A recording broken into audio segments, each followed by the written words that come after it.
Welcome back, YCN Sports Talk. Jeremy Stout, Dustin Ribellini, and we move over to the gridiron where the combine off the field stuff on the field has just wrapped up over the weekend in Indianapolis, and a lot of talk out of there.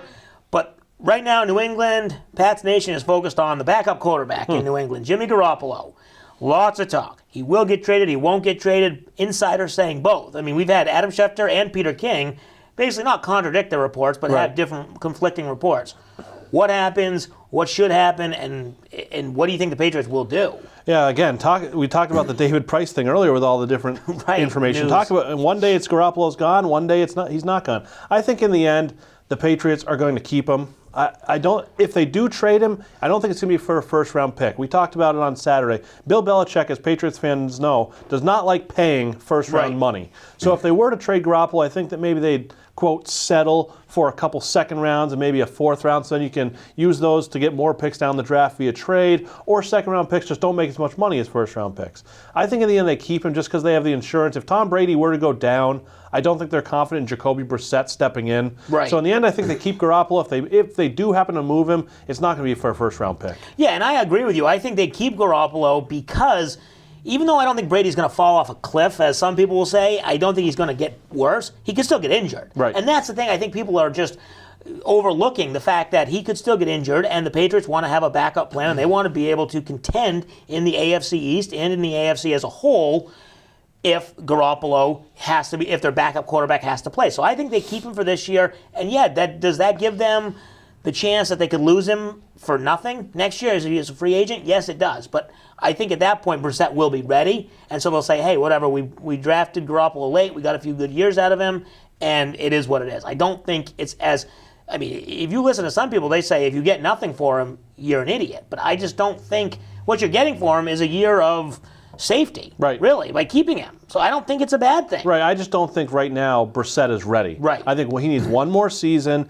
And sure, if Jimmy Garoppolo walks, he walks next year. But at least you're confident. You don't want to get into that point. A lot of teams, the Giants included, there's many teams out there that if the starter went down, they'd be in a lot of trouble. The Patriots have a good situation where if Brady were to go down, he's never going to get replaced for bad play. But if he were to get injured, kind of like that Matt Castle year, they have a guy that they're confident in. I just don't think they're confident yet in Brissett. And a lot of people just overlook the fact that that can happen, and that does happen. Speaking of trades that may happen, may not happen, or free agents, we'll go with a trade first. Rumors that Brandon Cooks from the New Orleans Saints could be traded. There was just rumblings, whether that's true or just somebody starting something. Do you think there's any truth to that? They were saying they'd be willing to give up the 32nd pick, and that's valuable. I think the Saints are shopping Cooks. I don't think he's too happy with his role down there because they have so many guys that take the lead role. One game it's Cooks, one game it's someone else.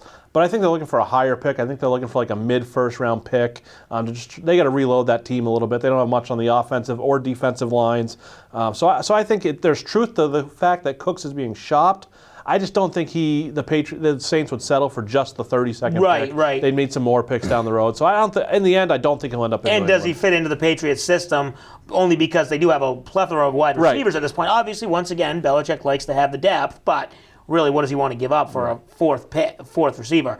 A guy we talked about last week, Adrian Peterson. There's been talk recently, and once again, maybe it's just somebody planting stories of him taking a pay cut, coming to the Patriots. Any truth to that, or do you think that could work for either side? There's any time that the Patriots are involved in a free agent rumor, it could be truth because they have the money. They have a lot of money under the cap. What's it, like $60 million, I believe it is.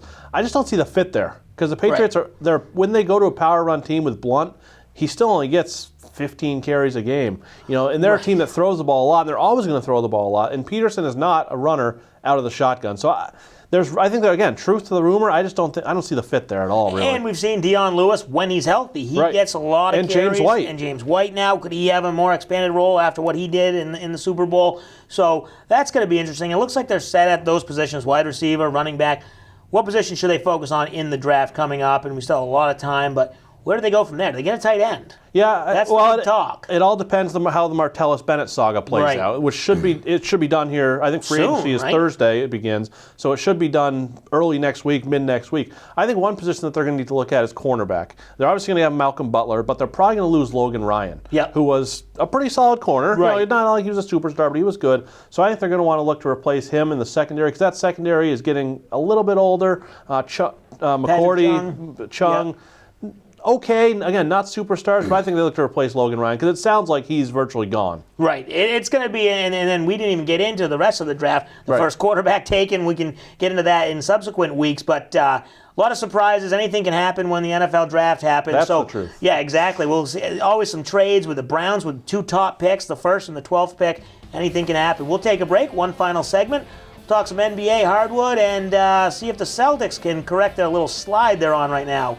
And also the Salt Hill Pub picks of the week when we come back.